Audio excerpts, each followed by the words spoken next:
அஸ்ஸலாமு அலைக்கும் வரஹ்மத்துல்லாஹி வபரகாத்துஹு. இறைவன் மிகப்பெரியவன். ரபியுல் அவ்வல் நாள் 3. இன்றைக்கு நாம் பேச இருக்கும் தலைப்பு வியாபாரம். வட்டியை தடை செய்து பொருளாதாரத்தினுடைய வழிகாட்டுதலை எங்க கொடுத்தாங்க. நபிகள் நாயகம் ஸல்லல்லாஹு அலைஹி வஸல்லம் அவர்கள் இறுதி பேருரையில இந்த வியாபாரத்தினுடைய முறையில மிக முக்கியமான ஒரு விஷயத்தை சொன்னாங்க. வட்டி முறைகள் ரத்து செய்யப்படுகிறது. வியாபாரிகள் தங்களுடைய முதலீட்டு தொகையை, அதாவது அந்த அசலை மட்டும்தான் பெற்றுக்கொள்ள வேண்டுமே தவிர மேல் அதிகமான வட்டி மற்றும் சுரண்டல் இவையெல்லாம் ஹராம், தடுக்கப்பட்டிருக்கிறது அப்படின்னு தெளிவுபடுத்தினாங்க.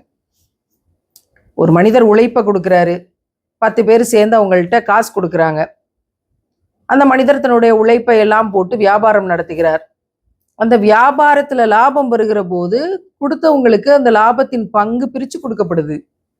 இது அனுமதிக்கப்படுகிறது. ஒருவேளை அந்த வியாபாரம் நஷ்டமாகி போயிருச்சுன்னா இந்த 10 பேரும் சேர்ந்து அந்த ஒரு நபரை கேள்வி கேட்கக்கூடிய நிலை இங்கு இஸ்லாத்துல கிடையாது. நஷ்டம் என்று வந்தாலும் அவர்கள் அதை ஏற்றுக்கொள்ளணும் அந்த 10 பேரும். ஆனா இந்த 10 பேரும் சேர்ந்து அந்த உழைப்பை போட்டு வேலை செஞ்சு இந்த வியாபாரத்தினுடைய விஷயங்களை முன்னெடுத்தார்ல ஒரு நபர், நஷ்டம் வருகிற போது அவதூறு சொல்லி அவரை திட்டி சண்டை போட்டு நாங்க கொடுத்த காசு அசலை பூரா திருப்பி கொடு அப்படின்னு கேட்கிற மிக மோசமான விஷயங்கள் இன்னைக்கு உலகத்துல நம்ம கண்ணு முன்னாடி பாக்குறோம். இது இஸ்லாத்தில் தடை செய்யப்பட்டிருக்கிறது. அப்படி ஒருவேளை அவங்க நஷ்டம் வருகிற போது அந்த நஷ்டத்தை ஏற்க மறுத்து சண்டை போட்டாங்க அப்படின்னா அவங்க வட்டி கேட்கிறாங்கன்னு அர்த்தம். அது வட்டி ஆயிராதா? வியாபாரத்தில் லாபமும் இருக்கும் நஷ்டமும் இருக்கும்.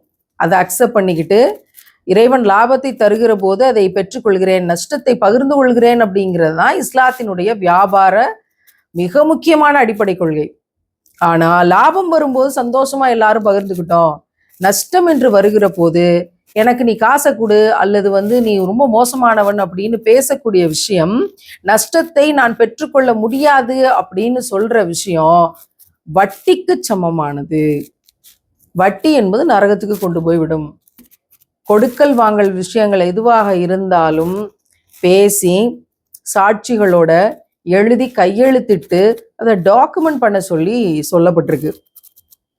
இதுதான் நடைமுறை. இதுக்கு நான் ஒப்புக்கொள்றேன். நஷ்டம் வந்தாலும் அது நான் ஏற்றுக்கொள்ளக்கூடியவனாக இருக்கிறேன் அப்படின்னு இஸ்லாமிய நடைமுறைப்படி இவ்வளவு தொகை கொடுத்துருக்கோம், இவ்வளவு லாபம் கொடுக்குறேன்னு சொல்லியிருக்கிறாங்க, நஷ்டம் வந்தாலும் அதை நாங்கள் ஏற்றுக்கொள்வோம், அது போக இத்தனை காலத்துல அந்த தொகையை திருப்பி தர்றேன்னு சொல்லியிருக்காங்க. அப்படி என்னென்ன விஷயங்கள் அந்த வியாபாரம் சார்ந்து இருக்குதோ அது அத்தனையுமே எழுத்தாக்கப்பட்டு சாட்சிகளோடு அது கையெழுத்திட்டப்பட்டாக வேண்டும். இதுதான் இஸ்லாம் சொல்லக்கூடிய வியாபாரத்தினுடைய நுட்பங்கள். இன்னைக்கு இது மாதிரிலாம் நடக்குதா? இன்னைக்கு இது மாதிரியெல்லாம் நம்மளால வியாபாரம் செய்ய முடியுதா? இன்னைக்கு ஒரு மனிதர் உழைப்பை போட்டு 10 பேர் சேர்ந்து முதலீடு செஞ்சு இன்னைக்கு எவ்வளவு மோசமான விஷயங்கள்லாம் உலகத்துல நடந்துகிட்டு இருக்குது. அப்ப லாபத்தை நான் அக்செப்ட் பண்ணிக்குவேன், நஷ்டத்தை என்னால அக்செப்ட் பண்ண முடியாது அப்படின்னா நீங்க வட்டிக்கு உடன்படுறீங்களா? இதையெல்லாம் பொதுத்தளத்தில் வச்சு பேசி விவாதிச்சு மிக மோசமான விளைவுகளை சமூகம் சந்தித்து கொண்டிருக்கிறது. வியாபாரத்துல மோசடிங்கிற விஷயத்தை நபிகள் நாயகம் ஸல்லல்லாஹு அலைஹி வஸல்லம் அவர்கள் கடுமையாக கண்டித்தார்கள். அதாவது இல்லாத ஒன்றை இருக்கிற மாதிரி காட்டுறது. ஒரு ஆப்பிள் விற்கிறோம், ஒரு பழம் விற்கிறோம், அந்த பழத்துக்குள்ள எப்படி இருக்கும்னு நமக்கு தெரியும். ஆனா அது சொல்லி பூசி மெழுகி இது ரொம்ப சுவையா இருக்கும், ரொம்ப நல்லா இருக்கும், உடல் நலத்துக்கு ரொம்ப நல்லது அப்படின்லாம் சொல்லி விற்றோம் அப்படின்னா அதை விட மோசமானது எதுவுமே இல்லை. அதனால உங்களுக்கு லாபம் கிடைக்கலாம், உங்களுக்கு 1000 ரூபாய் லாபம் கிடைக்கலாம், ஆனால் இறைவனுடைய அருள் இருக்காது, இருள் இறங்கும். உங்களுக்கு அருள் வேணுமா இருள் வேணுமா? 1000 ரூபாய் வாங்கிட்டு வீட்டுக்கு போனா வீட்டுல யாருக்காவது உடம்பு சரியில்லாம போய் 2000 ரூபாய் டாக்டருக்கு ஃபீஸ் கொடுக்க வேண்டி வரும். அப்ப 1000 ரூபாய் நீங்க யார்கிட்ட கடன் வாங்கி தான் அந்த மருத்துவ செலவை நீங்க சமாளிக்க வேண்டி இருக்கும். அருள் இருக்காது, இருள் தான் இருக்கும். எப்போ? வியாபாரத்துல மோசடி செய்யும் போது. பார்த்தா பிஸ்னஸ்ங்கிற பேர்ல இன்னைக்கு எவ்வளவோ பேர் சம்பாதிச்சு வச்சிருக்கிற கோடிக்கணக்கான எத்தனை ஜீரோ இருக்குன்னே தெரியாத அளவுக்கான பணங்கள் ஹலாலாக இல்லை மோசடியாக இருக்கு அப்படின்னா அத்தனையும் இருட்டு. அவங்கள அழிக்கக்கூடிய விஷம் அந்த காசு. ஆனால் அது தெரியாமல் ரூபாயை எண்ணி வச்சுக்கிட்டு நம்பரை எண்ணி வச்சுக்கிட்டு என்கிட்ட இவ்வளவு இருக்குன்னு கௌரவம் பேசிக்கிட்டு ஒரு பெரிய கோடீஸ்வரர் இருப்பா, இந்தியாவிலே பெரிய பணக்காரர், உலகத்திலே பெரிய பணக்காரர் இருப்பா அப்படின்னு ஸ்டேட்டஸ் கௌரவம் பேசிக்கிட்டு என்னை இது அழிக்கத்தான் இருக்கிறது என்று தெரியாமல் தலைமுறை தலைமுறையாக இது என்னை பாதுகாக்க போகிறது என்று நம்பிய மனிதன் கை சேதப்பட்டவன். அவனுடைய முட்டாள்தனம். இதை போல ஒரு முட்டாள்தனம் ஏதாவது இருக்க முடியுமா? பணத்தை சேர்த்து வச்சு இது என்னை காப்பாற்றும் நினைக்கக்கூடியது. 2 கூட்டாளிகள் ஒருவருக்கொருவர் மோசடி செய்யாமல் இருக்கும் வரை அல்லாஹ் அவர்களுடைய கூட்டணியில் துணையாக இருக்கிறான், அவர்களுடைய கூட்டாண்மையில் துணையாக இருக்கிறான். சுபஹானல்லாஹ். 2 பேர் வியாபார ஒப்பந்தம் செஞ்சுருக்காங்க. அந்த ஒப்பந்தத்தை மீறாமல் மோசடி செய்யாமல் ஒருத்தருக்கு ஒருத்தர் ஏமாத்திக்காமல் இருக்கிற வரைக்கும் அந்த 2 பேரோடு சேர்ந்து அல்லாவும் கூட இருக்கிறான். அல்லாஹ் கூட இருக்கும்போது என்னங்க வாழ்க்கையில் தேவை? வேற என்ன தேவை வேண்டி கிடக்கு? எல்லாமே சிறப்பாக நடக்கும்ல. ஒரு பொருளை சொல்லி விற்கும்போது அதை மக்கள் பார்த்து நம்பி வாங்கிச்சிடுறாங்க. நீங்கள் தெரிஞ்சே மோசடி செய்யும்போது, நல்லா இல்லாத ஒரு பொருளை தெரிஞ்சே ஏமாற்றி விற்கும்போது நம்பி வாங்கிட்டு போனாங்கல்ல, அவங்களுக்கு நம்பிக்கை துரோகத்தை நீங்கள் செய்கிறீங்க. அப்போ அல்லாஹ் அந்த இடத்துல இருக்க மாட்டான். ஆனால் நீங்கள் இந்த பழம் இப்படி தாங்க இருக்கும், இது கொஞ்சம் சுமாரான இனிப்பில் தான் இருக்கும், நீங்கள் நினைக்கிற மாதிரியெல்லாம் இருக்காது, இதை ஒரு நாள் தான் வச்சு சாப்பிட முடியும், 2வது நாள் வச்சிங்கன்னா அழுகிரும் அப்படின்னு உண்மைத்தன்மையை, இருக்கிற குறை என்னவோ அதை சொல்லி நீங்கள் விற்றீங்க அப்படின்னா அதில் உங்களுக்கு பரக்கத் இருக்கும். அதே பொருளை நீங்கள் முலாம் பூசி, இன்னைக்கு பழங்களுக்கு மேலையெல்லாம் முலாம் பூசி விற்கிறாங்கல்ல, ஆப்பிள் கெட்டே போகாதுன்னு உள்ள உடைச்சா ஆப்பிள் கெட்டு போய் கிடக்கும், மேலே பழன்னு இருக்கும். அப்படி மெழுகு பூசி விற்கும்போது அதுல உங்களுக்கு இருள் தான் இருக்கும், பரக்கத்து இருக்காது. இருக்கிறத சொல்லி உண்மையை சொல்லி வியாபாரம் பண்ணீங்கன்னா அதுல பரக்கத்து இருக்கும். கொஞ்சம் கிடைச்சாலும் உங்களுக்கு எல்லாத்துக்கும் அது போதுமானதா, சந்தோஷமா, நிம்மதியா, பிரயோஜனமுள்ள பணமாக அது உங்களுக்கு ஆகும். ஆனா இல்லாததை ஏமாத்தி மோசடி செய்கிற போது பரக்கத்து இருக்கும். ஆனால் இல்லாததை இருக்குன்னு நீங்க மோசடி செய்யும் போது உங்களுக்கு இருள் தான் இருக்கும். பணம் நிறையா வரும், அதில் பரக்கத்து இருக்காது, இருள் தான் இறங்கும். எது மேலானதுன்னு பார்த்துக்கோங்க.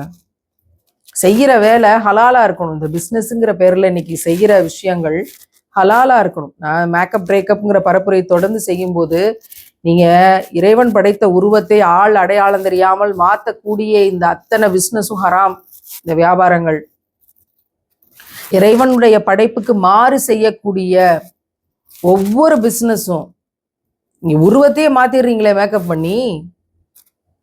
ஒரு 60-70 வயது மூதாட்டியை, முகம் சுருங்கி கிடக்கிற மூதாட்டியை எல்லா கிரீம்களையும் போட்டு அப்பி 5 மணி நேரத்துல 30 வயசு ஆள் மாதிரி காட்டுறீங்களே, மோசடி இல்லையா அது?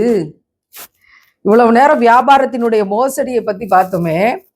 ஒரு ஆப்பிள், ஒரு பழம், அது உள்ள இருக்கிறத மறைச்சு மேல மெழுகு தடவி விற்கிறதுங்கிறது பரக்கத்து இருக்காது, இருள் தான் இறங்கும் அப்படின்னு நம்ம இவ்வளவு நேரம் கடந்து வந்தோமே.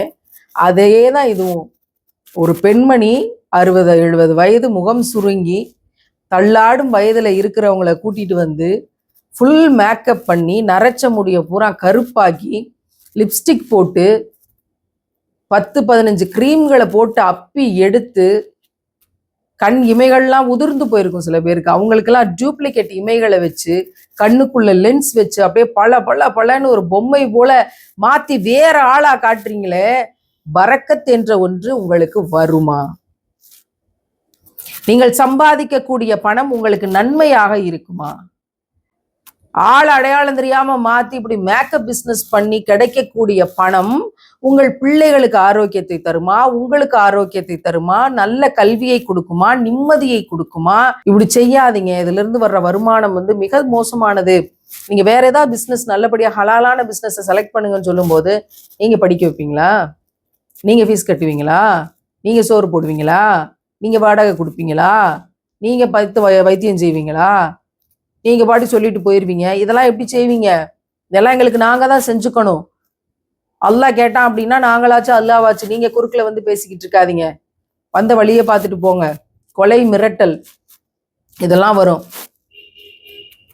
அப்படின்னா நீங்க செய்யக்கூடிய பிசினஸ் ஹலாலாக இல்லை, இறைவனுடைய கட்டளைப்படி இல்லை அப்படின்னா, ஒருவேளை உங்களுக்கு நிறைய காசு கிடைக்கலாம் இந்த பிஸ்னஸ்ல இருந்து. ஆனால் அதன் வழியாக உங்களுக்கு எந்த ஆறுதலும் நிம்மதியும் ஒருபோதும் கிடைக்காது. தற்காலிகமா நீங்க ஏதோ முன்னேறுற மாதிரி தெரியலாம், தற்காலிகமாக நீங்க ஏதோ பெரிய வளர்ச்சி அடைகிற மாதிரி தெரியலாம், தற்காலிகமாக நீங்க பெரிய பேர் புகழ் உச்சம் இவற்றையெல்லாம் அடைவது போல தெரியலாம், தற்காலிகமாக நீங்கள் நிறைய விருதுகள் வாங்குற மாதிரி தெரியலாம், தற்காலிகமாக நீங்க பணம் சம்பாரிச்சு சொந்த வீடு கட்டி கார் வாங்கி பங்களா வாங்கி ஒரு பெரிய ஆளுமை அப்படின்னு சமுதாயத்துல விளங்கலாம், தற்காலிகமாக விளங்கலாம். இது ஒருபோதும் நிரந்தரமாக இருக்க முடியாது. ஏன்னா இறைவன் தெளிவாக சொல்றான், இறைவன் தடை செய்கின்ற விஷயத்தை வியாபாரமாக்கி அதை செய்கிற போது அந்த வியாபாரத்தில் பரக்கத் இருக்காது, இருள்தான் இருக்கும். உங்களுக்கு காசு வேணா நிறைய கிடைக்கலாம், பணம் வரலாம், ஆனா அது பணத்தில் பரக்கத் இருக்காது. இறைவனோட இந்த ஃபார்முலாவை உடைக்கக்கூடிய தைரியம் படைத்த மனித கூட்டம் இந்த உலகத்தில் இருக்குதா? அதெல்லாம் எங்களுக்கு ரொம்ப தைரியம் இருக்கு அப்படின்னா, இந்த பூமி இரண்டாக பிளக்கப்படுகிற போது, கடல் பொங்கி வருகிற போது, காற்று சூறாவளி புயலாக சுழட்டி அடிக்கிற போது அவங்களுடைய இயல்பு என்ன, அவங்களுடைய இயலுமை என்ன, அவங்களோட திராணி என்ன, தெம்பு என்னன்னு அல்லாஹ் காட்டுவான். அதெல்லாம் எங்களுக்கு எல்லா தைரியமும் இருக்குன்னு சொன்னீங்கல்ல, காட்டுங்க, உங்க தைரியத்தை காட்டுங்கன்னு அல்லாஹ் காட்டுவான். எத்தனையோ பேர் விட்னஸ் பண்ணியிருக்காங்க, எத்தனையோ பேர் தங்களுடைய பாதையை மாற்றிக்கொண்டு வியாபார முறைகளை மாற்றிக்கொண்டு நலவடைந்தவர்கள் விட்னஸ் பண்ணியிருக்காங்க. நான் இப்படி இருந்தேன், நான் ஹராமான பிஸ்னஸ் பண்ணி கொண்டிருந்தேன், நான் என்னுடைய உடலை காட்சி பொருளாகி நடித்து கொண்டிருந்தேன், ஹராமான வேலையை செய்து கொண்டிருந்தேன், இன்றைக்கு இறைவனுடைய பக்கம் திரும்பி என்னுடைய பாவங்களுக்கெல்லாம் மன்னிப்பு கேட்டு திரும்பி ஹலாலான முறையில நான் மாறி என்னுடைய வருமானத்துக்கு ஹலாலான முறையில நான் இறைவன்கிட்ட கையேந்தி கொண்டிருக்கிறேன். இன்னைக்கு நான் நிம்மதியாயிருக்கேன், இன்னைக்கு நான் பிரச்சனையிலேருந்து வெளியே வந்திருக்கேன், இன்னைக்கு நான் ஆறுதல் அடைஞ்சிருக்கேன், நான் தௌபா செய்கிறேன், இறைவன்கிட்ட மன்னிப்பு கேட்குறேன் அப்படின்னு சொன்ன எத்தனையோ பேருடைய லட்சக்கணக்கான பேருடைய வாக்கு மூலங்கள் இணையத்துல கொட்டி கிடக்கு, பல இதயங்களுக்கு பாடமாயிருக்கு. வாழ்க்கையில எல்லாமே வியாபாரம் தான், எல்லாமே வியாபாரம் தான். இறைவன் கேட்கிறான் குரான்ல, என்னோடு அழகிய வியாபாரம் செய்து எனக்கு கடன் கொடுக்க கூடியவர்கள் யார் என்று மனிதர்களை பார்த்து இறைவன் கேட்கிறான். இந்த அண்ட சராசரங்களை படைத்தவன், அதனுடைய ஒரு சுற்றளவையும் தன்னுடைய கட்டுப்பாட்டில் வைத்திருப்பவன், அதன் சுற்று வேகத்தை தன்னுடைய கட்டுப்பாட்டில் வைத்திருப்பவன், இந்த மனித கூட்டத்தை படைத்தவன், ஒவ்வொரு பொருளையும் சூழ்ந்து அறிந்தவன், உள்ளங்களை தன் கைப்பிடியில வச்சிருக்கிறவன், உள்ளங்களுக்குள் இருக்கும் எண்ணங்களையும் அறிந்தவன், இவ்வளவு ஆற்றலையும் தன்னுடைய கைக்குள் வைத்திருக்கும் இறைவன் மனித கூட்டம் ஒன்றுமே இல்லாத இருப்பதிலேயே ஒரு தூசியிலும் தூசியுமான ஒரு மனித கூட்டத்தை பார்த்து கேட்கிறான், எனக்கு அழகிய கடன் கொடுக்க போவது யார்? இப்படி கேள்வி பாருங்களேன். இறைவனுக்கு கடன் கொடுக்க முடியுமா? இறைவன் சொல்றான் அதே குரான்ல, இறைவன் மீது கொண்ட நேசத்தினால் இவர்கள் ஏழைகளுக்கும் அனாதைகளுக்கும் சிறைப்பட்டோருக்கும் உணவளிப்பார்கள், உதவி செய்வார்கள். இறைவனுக்கு கடன் கொடுப்பதுன்னா என்ன அர்த்தம்? உங்களை சுத்தி இருக்க ஏழைகளுக்கு கொடுங்க. இறைவனுக்கு கடன் கொடுக்கறதுனா என்ன அர்த்தம்? உங்களை சுத்தி இருக்க அனாதைகளுக்கு கொடுங்க. இறைவனுக்கு கடன் கொடுக்கறதுனா என்ன அர்த்தம்? சிறைப்பட்டவர்களுக்கு கொடுங்க. அவங்க குடும்பங்களை பாதுகாக்க ஏதாவது ஒரு வகையில ஏற்பாடு செய்யுங்க. இப்படி இருக்கிற பொழுது இறைவனுக்கு அழகிய கடன் கொடுப்பவர்கள், என்னோட அழகிய வியாபாரம் செய்யறவங்க யாருன்னு அல்லாஹ் கேட்கிறான். கடனா கொடுங்க, அதுக்கான கூலியாக உங்களுக்கு நான் பல மடங்கு பெருக்கி தருவேன்னு அல்லாஹ் சொல்றான். சுப்ஹானல்லாஹ், எவ்வளவு பெரிய வியாபாரம் பாருங்களேன், இறைவனுடனான வியாபாரம். அவன் கொடுத்ததை அவனுக்கு திருப்பி கொடுக்கறதுக்கு நான் உங்களுக்கு கிஃப்ட் நிறைய தரேன்னு அல்லாஹ் சொல்றான். என்னுடைய வாழ்க்கையினுடைய வழி நெடுக நாங்கள் மிக மோசமாக பாதிக்கப்பட்ட விஷயம், கொடுத்த வாக்குறுதியை மனிதர்கள் மீறிய காரணத்தினால்தான். இந்த சமூக பணிகள்ல இந்த வேலை செய்யணும், அந்த வேலை செய்யணும், இந்த கட்டமைப்பு செய்யணும், இந்த இயக்கத்தை கட்டி வளர்த்திடணும், பல பேருக்கு பாதுகாப்பான ஒரு வேலையை செய்யணும், அதற்கான ஒரு டீமை கிரியேட் பண்ணணும் அப்படின்னு நினைக்கிற போது வாழ்க்கையின் வழி நெடுக இஸ்லாத்துக்கு வந்த பிறகும் கூட மிக மோசமாக பாதிக்கப்பட்டது கொடுத்த வாக்குறுதியை மீறியது என்ற இடத்துல தான். நியாய தீர்ப்பு நாளில் யாவற்றுக்குமான கூலி உண்டு. மனிதன் அதை மறந்துடுறதுனால தான் அமானிதங்கள் அப்படிங்கிறத மறந்து அயோக்கியத்தனங்கள் அப்படிங்கிறத நோக்கி போயிடுறான். அது வியாபாரம் என்ற இடத்துல வர்றது எத்தனை மோசமானது, எவ்வளவு பேர் பாதிக்கப்படுவாங்க. அப்படி ஆகக்கூடாது அப்படிங்கிறதுனால தான் தன்னுடைய இறுதி பேருரையில் பிரதானமான ஒரு விஷயமாக இதை எடுத்து, இந்த வியாபாரத்தில் நேர்மையாக இருப்பது, வட்டியை தடை செய்வது, ஏமாற்று மோசடி இல்லாமல் ஒரு வியாபாரத்தை நடத்துவது என்பதை குறித்து நபிகள் நாயகம் ஸல்லல்லாஹு அலைஹி வஸல்லம் அவர்கள் சொன்னார்கள். நபிகள் நாயகம் ஸல்லல்லாஹு அலைஹி வஸல்லம் அவர்கள் வியாபாரம் செய்தார்கள். சின்ன வயசுல இருந்தே ஆடு மேய்ச்சாங்க. அனாதையாக வளர்ந்தார்கள். தாய் தகப்பன் கிடையாது. வேலைக்கு சாப்பிட்டீங்களா அப்படின்னு யாரும் கேட்டிருப்பாங்களாங்கிறதுக்கு எந்த உத்தரவாதமும் கிடையாது. கடினப்பட்ட நிலையிலிருந்து வளர்ந்து வந்தார்கள். அவங்க வளர்ந்த பிறகு இளைஞனாகி வியாபாரம் செய்யக்கூடிய நேர்மை, ஒழுக்கம், கண்ணியம், வாக்கு தவறாமை, வாய்மை, சத்தியம் இவற்றையெல்லாம் பார்த்து அந்த செய்தியை அன்னை கதீஜா அவர்களிடம் எடுத்து சொல்ல போக, இப்படி ஒரு நேர்மையானவரா, இப்படி ஒரு வாய்மையாளரா, இப்படி வியாபாரத்தில் கண்ணியத்தை பின்பற்றக்கூடியவர்களா அப்படிங்கிறத பார்த்து இவர்களை நான் திருமணம் செய்து கொள்ள விரும்புகிறேன் அப்படிங்கிறதுல இறைவன் இணைத்து வைக்கப்பட்ட தெய்வீகம் அன்னை கதீஜா அவர்களும் நபிகள் நாயகம் ஸல்லல்லாஹு அலைஹி வஸல்லம் அவர்களுமான வாழ்க்கை. ஒரு மனிதருடைய வியாபாரத்தின் கண்ணியம் அவங்களுக்கு எல்லாவற்றையும் பெற்றுக் கொடுக்கும் அப்படிங்கிறதுக்கான ஒரு ஆகப்பெரிய உதாரணம் ரசூலுல்லாவோட வாழ்க்கையில இருந்துச்சு. பிறகு 40 வயதுக்கு மேல இறைவனுடனான அழகிய வியாபாரத்தை தான் வாழ்க்கையினுடைய இறுதி வரைக்கும் செய்தார்கள். ஏழைகளுக்கும் அனாதைகளுக்குமாக, அடிமைகளை விடுதலை செய்வதற்குமான வாழ்க்கையை தான் வாழ்ந்தார்கள். நாம் நம் வியாபாரத்தை கொண்டு என்ன செய்ய போகிறோம்? இறைவன் கொடுத்த செல்வத்தை கொண்டு என்ன செய்ய போகிறோம்? நம் வியாபாரத்தில் என்ன மாதிரியான கண்ணியத்தை நாம் மேற்கொள்ள போகிறோம்? இன்றைக்கு எனக்கு மூட்டை மூட்டையாக செல்வம் இருக்கிறது என்று எந்த ஒரு மனிதனும் மமதை கொண்டு விடவே முடியாது. என்னிடம் அவ்வளவு காசு பணம் இருக்கு அப்படின்னு எவன் ஒருவனும் தன்னுடைய சொத்து செல்வங்கள் வாகனங்களை வைத்து பெருமையை தலைக்கேற்றி விடவே முடியாது. 2 திராட்சை தோட்டங்களின் செய்தி இறைவன் சொல்லியிருக்கான் குரான்ல. அழிக்கணும் என்று இறைவன் நாடிவிட்டால் எந்த நொடி யாரை எப்படி இறக்குவான்னு என்று தெரியாது. எனவே வியாபாரங்களில், பண வரவு செலவுகளில் இறை அச்சத்தோடு இருந்து நேர்மை, வாய்மையை நபிகள் நாயகம் ஸல்லல்லாஹு அலைஹி வஸல்லம் அவர்களுடைய வழியில இருந்து நம்ம ஃபாலோ பண்ணிட்டோம்னா இந்த உலகத்துல இருந்து எப்படியாவது தப்பிச்சு போயிடலாம். இல்லை என்றால் இறைவனுடைய கடுமையான தண்டனை என்பது மிக பயங்கரமானதாக இருக்கும் என்று இறைவனே எச்சரிக்கை செய்கிறான். நபிகள் நாயகம் ஸல்லல்லாஹு அலைஹி வஸல்லம் அவர்கள் வழிநெடுக வாழ்க்கையில் நமக்கு அதை போதித்து தந்திருக்கிறார்கள். இந்த ரபியுல் அவ்வல் மாதங்கள்ல சமுதாய சீர்திருத்தம் அப்படின்னு பேசுகிற போது நபிகள் நாயகம் ஸல்லல்லாஹு அலைஹி வஸல்லம் அவர்கள் சொல்லிக் கொடுத்த மிகப்பெரிய சீர்திருத்தம் வியாபாரத்தில் நேர்மை. பணம் அதிகமாக வருகிற போது பணிவு, ஒழுக்கம், இதை கற்றுக் கொடுத்துருக்காங்க. நாம் அதை கடைபிடிக்கிறோமா, அகத்தாய்வு செஞ்சுக்குவோம். நாளை அடுத்த ஒரு சீர்திருத்த பணிகளோடு ரசூலுல்லாவினுடைய வாழ்வியல் செய்திகளோடு சந்திப்போம் இன்ஷா அல்லாஹ்.